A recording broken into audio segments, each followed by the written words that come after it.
Greetings, beautiful people. Thanks for joining me today. Today I have a very special recipe that I have been waiting to share with you guys.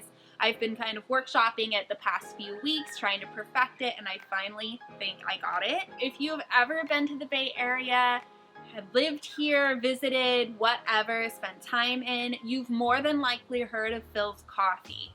And Philz Coffee is a coffee shop chain based up here in the Bay Area. I believe they may have a few locations in other places besides here, but I've never been to them, so I'm not entirely sure.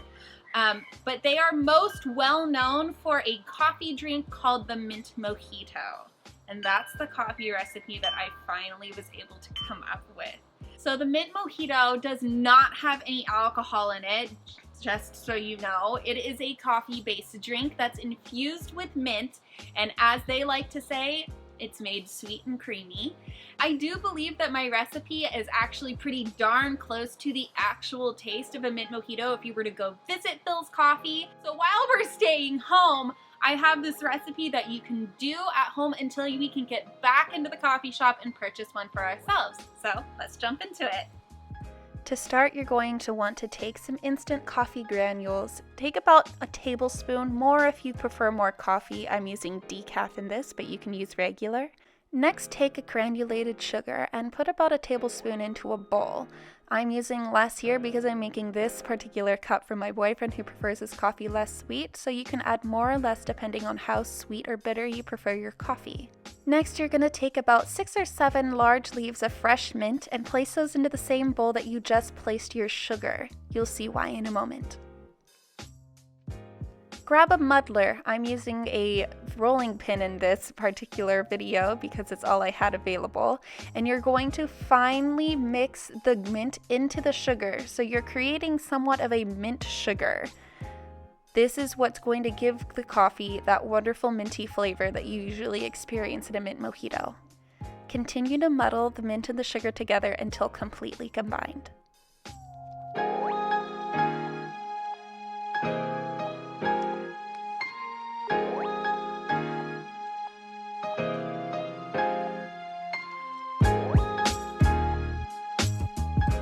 With a third cup of warm water, use a little bit to rinse off your muddling stick so you get all of that sugar and mint into the bowl so you can mix it together and start dissolving the sugar to add to your coffee.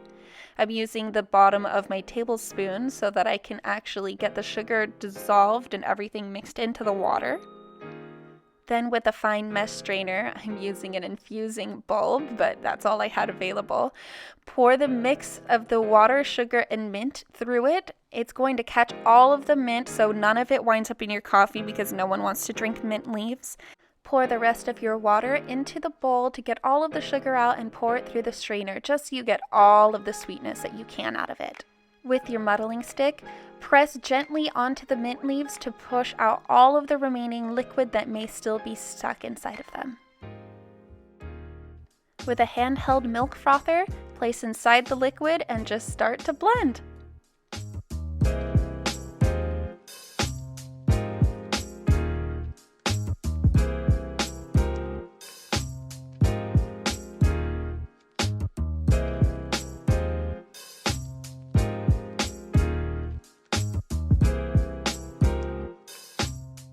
Grab some milk. It can be any kind of milk that you want, 2%, whole, heavy cream, almond milk, your choice, and pour that into the coffee.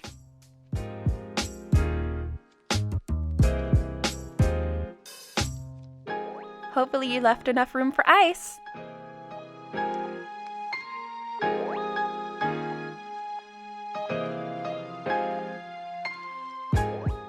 Lastly, grab a nice sprig of mint and a straw, place it inside however you want, and you're done.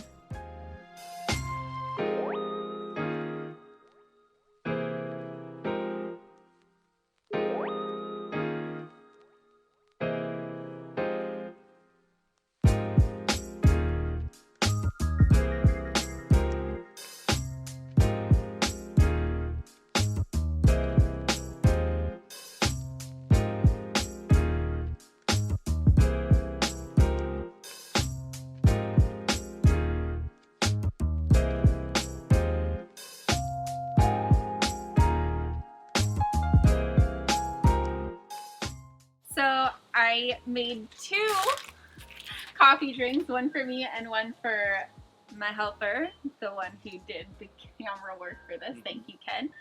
So, you want to try it? Sure.